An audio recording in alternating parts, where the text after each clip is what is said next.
Alright, so today we are starting practice set 5.2. Okay, so practice set 5.2 में से हम लोगों ने क्वेश्चन नंबर 1 से क्वेश्चन नंबर 6 ये सारे क्वेश्चंस हम लोगों ने ऑलरेडी कवर कर चुके हैं. ओके, सो ये 5th चैप्टर जो linear equation in two variable है ये दो मेथड से सॉल्व होता है. जैसे कि फर्स्ट वाला कौन सा मेथड है, तो फर्स्ट वाला है डायरेक्ट मेथड. ओके, और दूसरा कौन सा मेथड था, तो एक था सब्स्टिट्यूशन मेथड. ओके, सो इस वाले वर्ड प्रॉब्लम में ना हमें सिर्फ क्या बनाना आना चाहिए, तो कंडीशंस बनाना आना चाहिए.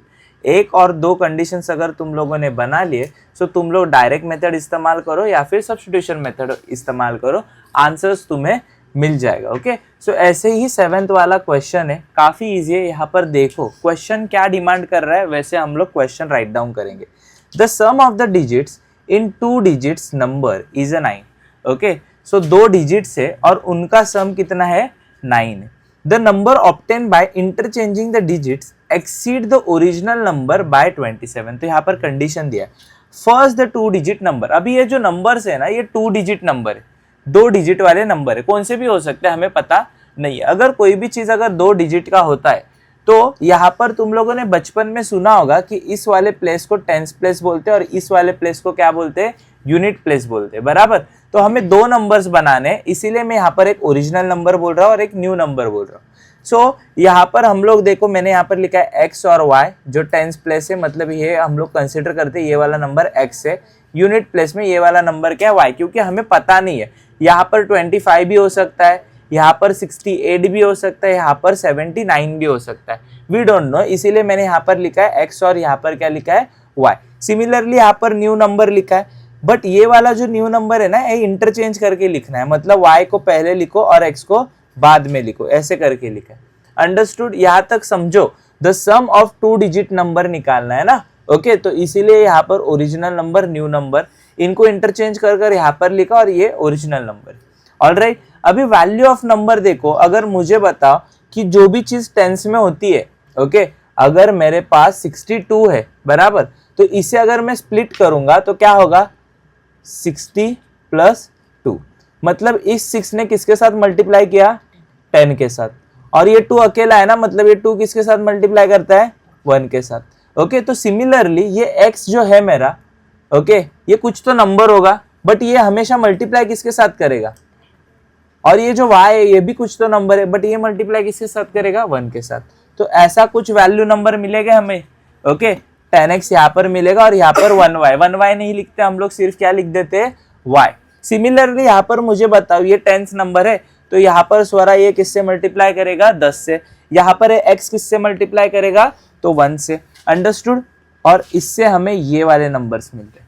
ओके, अगर हम दोनों इसका सम कर ले, इन दोनों का नंबर का सम कर ले, तो आंसर वही आता है. देखो x + y करो या फिर y + x करो, दोनों सेम ही होते हैं ना. ओके, इसीलिए दोनों के जगह पे x + y और x + y ही लिख दिया. क्योंकि अगर मैं किसी नंबर को 6 + 2 होगा, अगर मेरा नंबर 62 है तो मैं उसको 6 + 2 करूंगा तो आंसर कितना आता है, जल्दी से बताओ. 6 + 2 कितना आता है, 8. या फिर अगर मैं उसको 2 + 6 कर देता हूं तो वो भी कितना आता है, 8 ही ना. तो ये तो दोनों भी क्या होने वाले, सेम होने वाले. आया समझ में. तो तुम लोग को बात समझनी है, ओरिजिनल नंबर, न्यू नंबर, और ये वाली चीज अगर तुम्हें पता चल गई सो तुम लोग ये वाला क्वेश्चन क्या कर सकते हो, सॉल्व कर सकते हो. हम लोगों ने क्यों यहाँ पर एक्स वाई लिया है पता है तुम लोग को, जस्ट बिकॉज हमें नंबर्स पता नहीं है, कौन से 2 नंबर्स होने वाले हमें पता नहीं है. इसीलिए मैंने इस वाले टेंस वाले को बोल दिया x और इस वाले को बोल दिया y. बराबर, और यहाँ पर इंटरचेंज करके टेंस वाले को बोल दिया y और यूनिट वाले को बोल दिया x. और यहाँ पर 10 क्यों आया, तो समझो अगर मेरे पास कौन सा भी नंबर है, जैसे मेरे पास अगर 25 नंबर है बराबर, अगर इसको स्प्लिट करके मैं लिखता हूँ तो कैसे होगा, 20 + 5. तो इसका मतलब ये 2 किसके साथ मल्टीप्लाई करता है और ये 5 किसके साथ मल्टीप्लाई करता है, 1 के साथ. इसीलिए तो यहाँ पर 20 आया ना. इसीलिए हम लोगों ने जो टेंस के ऊपर जो भी डिजिट था हमारा, इसे मल्टीप्लाई किया 10 के साथ, इसे मल्टीप्लाई किया 1 के साथ. सिम यहाँ पर भी मल्टीप्लाई होगा 10 के साथ, यहाँ पर भी होगा 1 के साथ. Hope you understood this passage.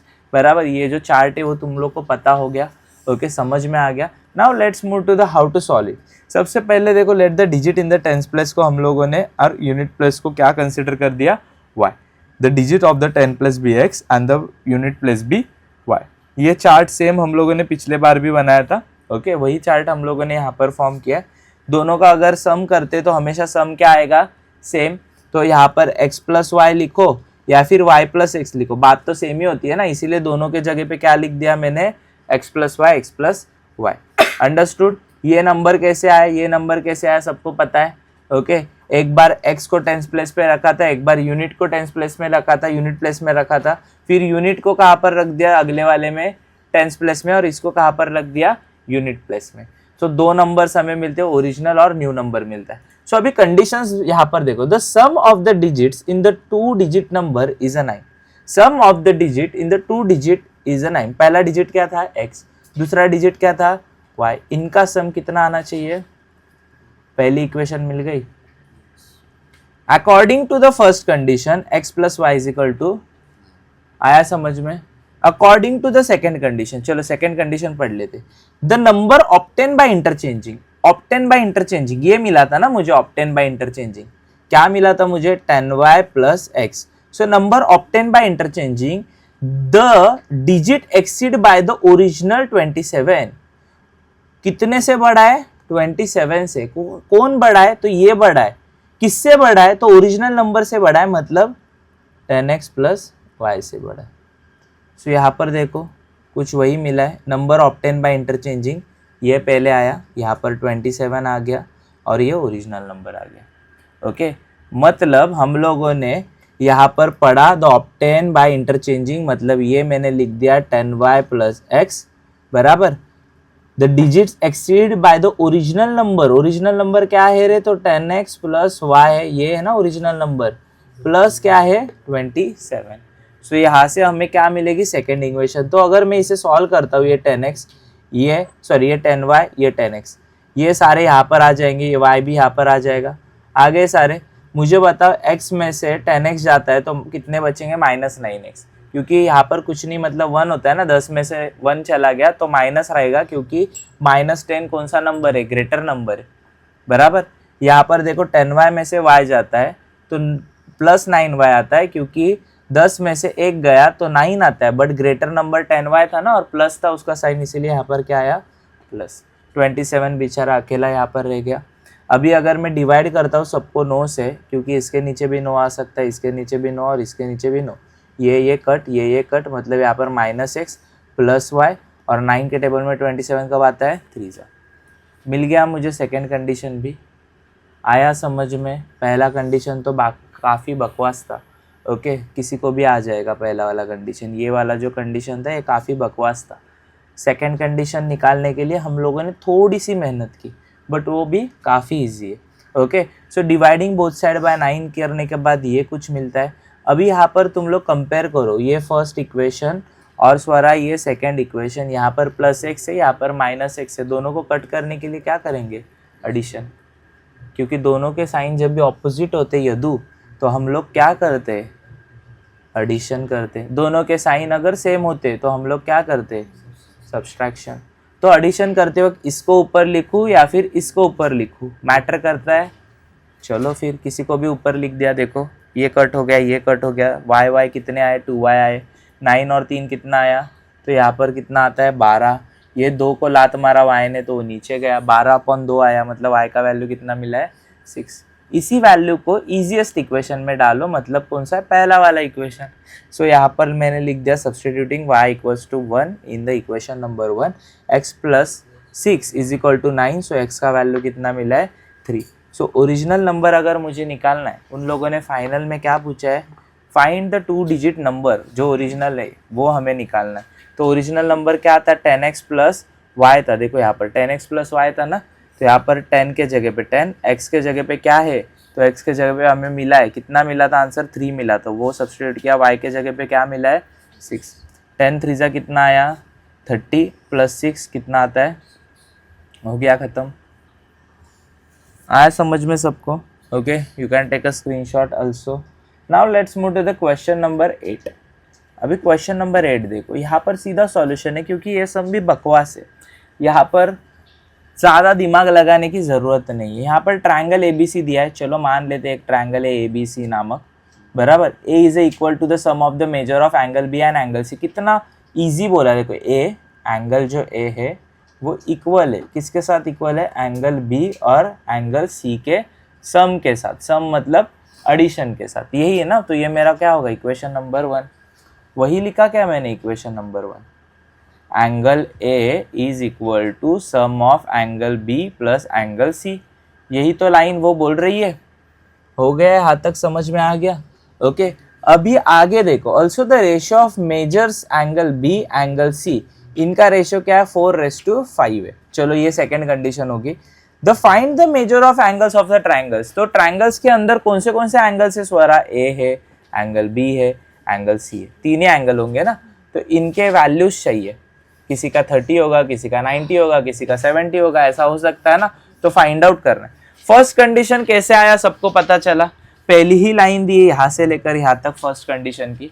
अभी इसके आगे का प्रोसेस क्या है, इसके आगे तुम लोग क्या करोगे, तुम लोग को एक प्रॉपर्टी पता है, क्या पता है प्रॉपर्टी, क्योंकि हमेशा कोई भी ट्राइंगल लो वो टोटल उसका कितना आता है, 180 डिग्री, बराबर। तो यहाँ पर एंगल ए को मैं अगर ऐड करूं, एंगल बी को ऐड करूं और एंगल सी को ऐड करूं, तो टोटल कितना आना चाहिए, 180, क्योंकि sum of all angles of a triangles is 180।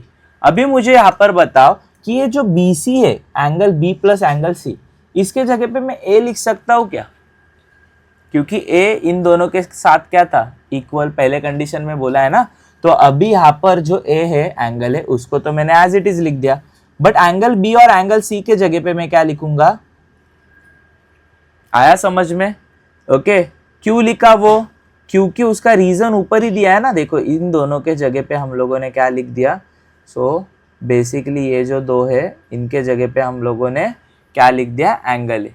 कैसे आया एंगल है, पता है ना तुम लोग को, अकॉर्डिंग टू फर्स्ट कंडीशन ये इन दोनों को इक्वल है, तो इसके जगह पे ये लिख सकते हैं हम लोग। एंगल ए और एंगल ए कितने एंगल ए बनते, 2 एंगल ए बनते, बराबर। 2 को एंगल ए क्या मारेगा, लात, इसके नीचे आएगा 180 के नीचे आएगा, तो एंगल ए का वैल्यू कितना मिलता है, 90।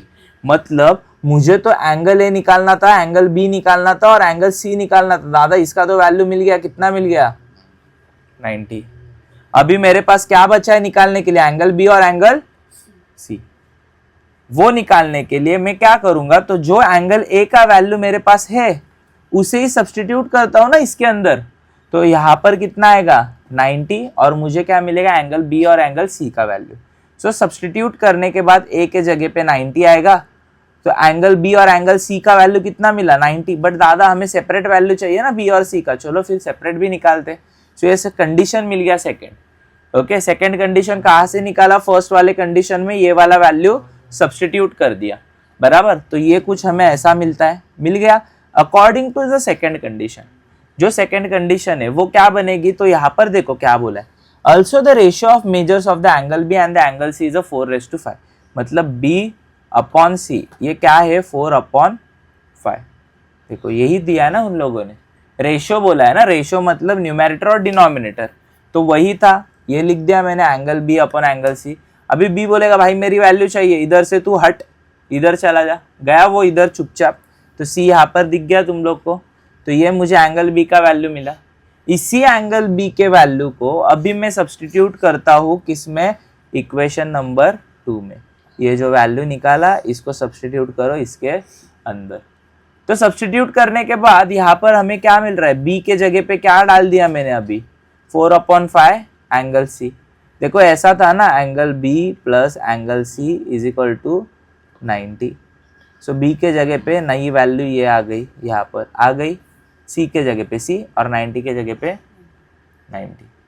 इसके बाद मुझे बताओ ये जो 4/5 है, बराबर, और यहाँ पर कुछ नहीं, मतलब क्या होगा 1 ना, तो 5 1 जा क्या होगा 5 और 4 ऐड करेंगे तो कितना आएगा ऊपर, और नीचे क्या रहेगा, आया समझ में। यहाँ पर कुछ नहीं होता, मतलब 1 होता है, इसलिए 5 1 जा 5, 4 + 5 दादा आता है 9, और नीचे क्या बचेगा 5। ये कैसे आया, समझ में आया सबको, आया समझ में, ओके। स्वरा यहाँ पर समझ में आया। देखो ये जो 4/5 है, ये 5 मल्टीप्लाई करते हैं इस 1 के साथ, और 5 1 जा 5 + 4 कितना आता है 9/5, ओके। अभी मुझे बता, ये 9/5 को लात मार कर यहाँ पर भेजोगे तो रेसिप्रोकल हो जाएगा, उल्टा हो जाएगा, तो यहाँ पर आने के बाद क्या बनेगा 5/9, 9 आता है, 9 10 क्या आता है 90, 10 5 कितना आता है, एंगल सी कितना है। तो दादा हमें एंगल ए पता चल गया 90, एंगल सी भी पता चल गया 50। अभी सिर्फ क्या निकालना है, एंगल। अभी इस वाले वैल्यू को क्या कर सकते हैं हम लोग बी निकालने के लिए, angle B is equal to 4/5 angle C. ये इक्वेशन नंबर 3 पता है हम लोग को, वही लिख दिया। सी का वैल्यू अभी मुझे पता है ना कितना है 50, तो सी के जगह पे क्या लिख दिया 50। 5 1 जा 5, 5 10 जा, और 10 4 जा कितना आता है 40, मतलब एंगल बी भी कितना है। इसी तरीके से हमारा ये वाला क्वेश्चन भी हो चुका है solve. Okay, very easy question, ज़्यादा कुछ है नहीं इसके अंदर, थोड़ा सा घुमा फिरा कर सिर्फ पूछा गया क्वेश्चन है। ओके, सो चेक करो। Now let's move to the question number 9। अभी यहाँ पर क्वेश्चन नंबर 9 की बारी है। ओके, ये वाला क्वेश्चन देखो, ये भी इजी है। Divide a rope length of 560 centimetre into 2 parts. एक रोप है, इसे 2 पार्ट में कट कर दिया, बराबर। अगर मैंने रोप को, एक रोप रस्सी था उसको 2 पार्ट में कट कर दिया, लेकिन कट करने के बाद एक स्मॉलर पार्ट बन रहा है। अगर एक स्मॉलर पार्ट बन रहा है और एक दूसरा कौन सा पार्ट बनेगा, फिर बिगर पार्ट बनेगा ना, क्योंकि इक्वली कट नहीं किया रोप को, बीच में से कट नहीं किया, किधर से भी किया है, बराबर। So is equal to the 1/3 of the larger part, then find the length of the larger part. तो यहाँ पर उन लोगों ने लार्जर पार्ट का लेंथ हम लोग को फाइंड आउट करना है। तो हम लोग सबसे पहले तो कंसिडर करेंगे the length of the smaller part be x और length of a larger part be y। Smaller वाले पार्ट को मैं x बोल देता हूँ रोप के, और लार्जर वाले पार्ट को क्या बोल देता हूँ y। According to the first condition, देखो इसका हाइट कितना था सॉरी रोप का 560 ना, तो पहली कंडीशन क्या होगी, x और y वाले पार्ट को मैं ज्वाइंट करूंगा तो रोप कितने बनेगी 560। पहली वाली कंडीशन तो बकवास चिंदी, आया समझ में। अभी सेकंड कंडीशन देखो, 2 parts such that twice the length of the smaller parts, twice the length of a smaller part, smaller part क्या था x ना, तो twice मतलब क्या आएगा 2x, is equal to the 1/3 of larger part। larger part क्या है, ये मैंने कंडीशन बनाया, सिर्फ पढ़कर देखो।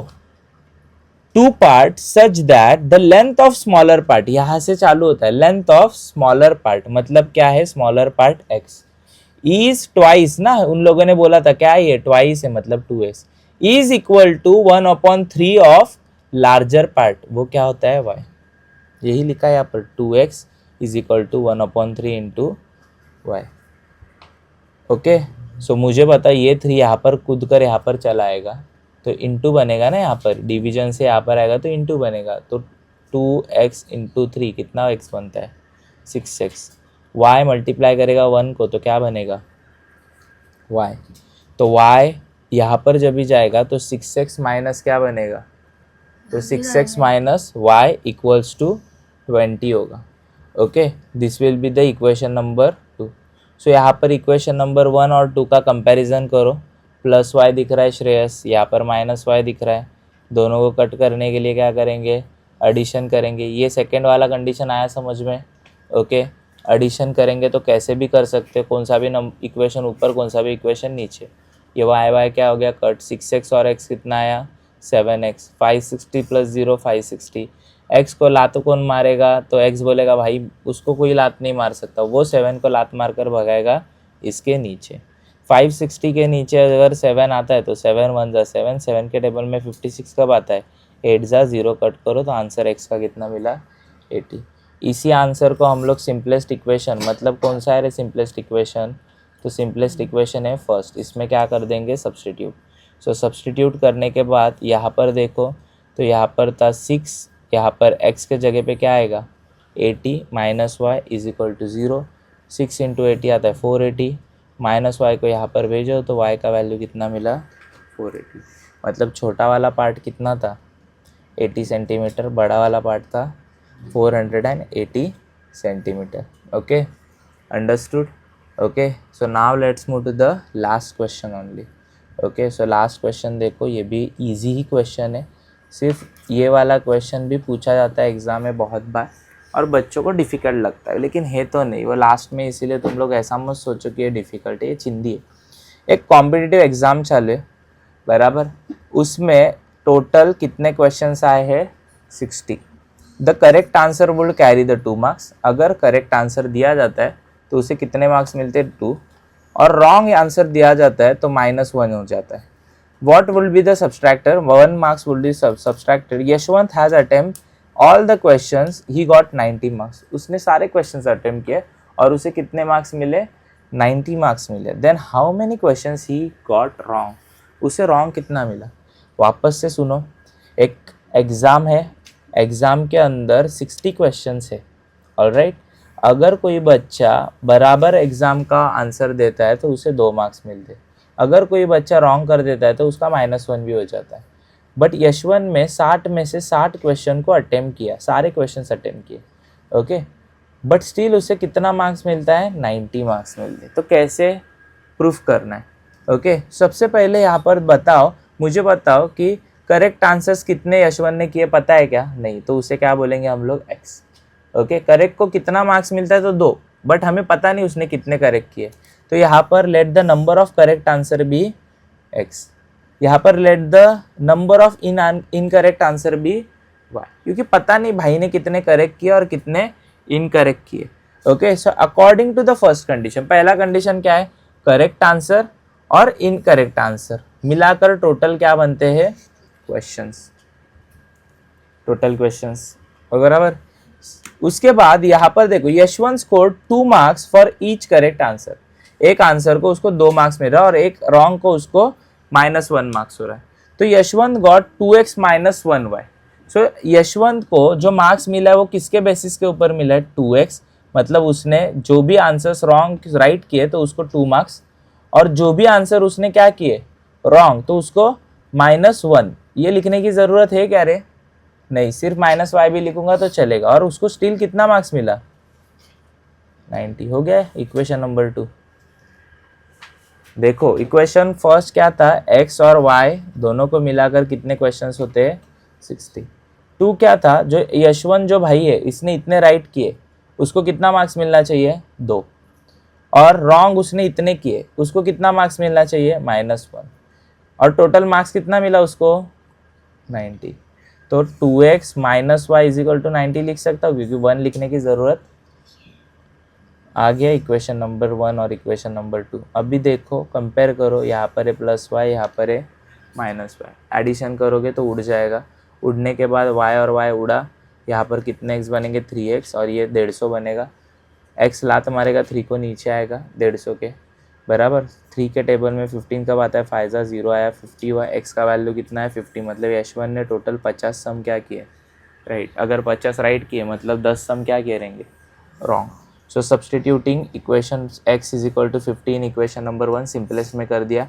y = 60 - 50, मतलब y कितना है उसका? 10। काफ़ी इजी क्वेश्चन है, सिर्फ हमें क्या बनानी आनी चाहिए। सो हमें कंडीशंस, ये जो कंडीशंस होते हैं ना, ये अगर तुम लोग को आ गया तो बाकी का तो काफ़ी चिंदी है। ओके, सो इसी तरीके से हमारा chapter number 5 linear equation in 2 variable हो जाता है ख़त्म। ओके, टोटल हम लोगों ने इसके 3 लेक्चर वीडियोस किए 5.2 के। सो ये वाला 3rd लेक्चर वीडियो है जिसमें हम लोगों ने क्या क्या कवर किया, क्वेश्चन नंबर 7 से लेकर सारे क्वेश्चन नंबर 10 तक ख़त्म किया। So that's it for today.